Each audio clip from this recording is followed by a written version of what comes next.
Today on Weirdest Movies of All Time, I'm going to be discussing one of the most surreal mind trips in cinematic history.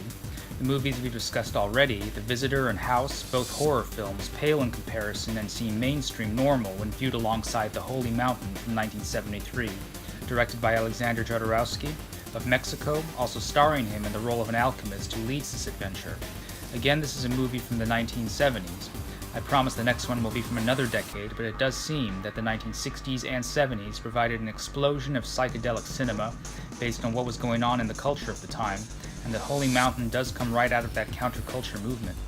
First off, there is no solid plotline to it for almost the entire first act.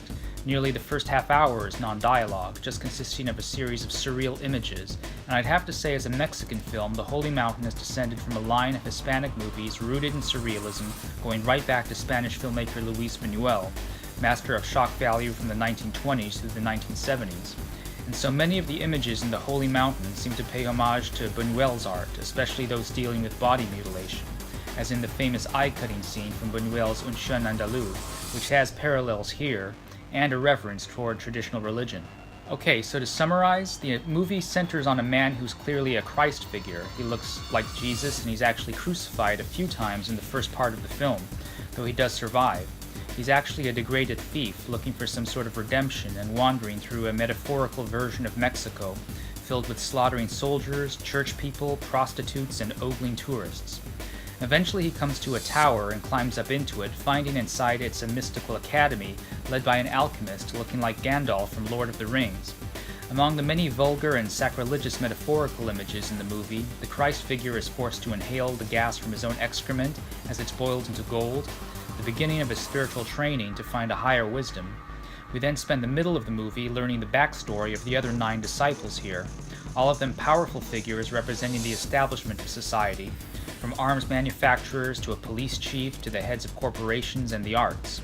All of these materialistically successful miscreants joined the thief to become the mystical 9, also representing the 9 planets. Yes, back when Pluto was a planet, and the personalities associated with them. The alchemist tells the 9 disciples they are necessary to defeat the 9 immortals on top of the Holy Mountain and steal their secret to eternal life.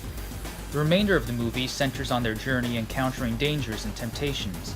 There's an homage to Homer's Odyssey and that tale's Land of the Lotus Eaters, when the journeyers arrive at an eternal party where previous seekers have been seduced away from wisdom and wallow in the fake truths presented to them. But the 9 resist temptation and eventually make it to the top of this metaphorical mountain, only to find the 9 immortals are just dummies and rogues, except for one who's the alchemist himself, the perpetrator of this complex joke and lesson on the illusions of the material life.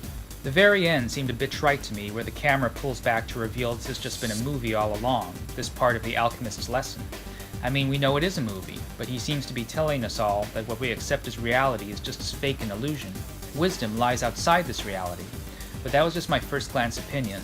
Upon thinking about it, that scene reminds me a bit of the Twilight Zone episode, where a businessman finds he's just an actor in a movie.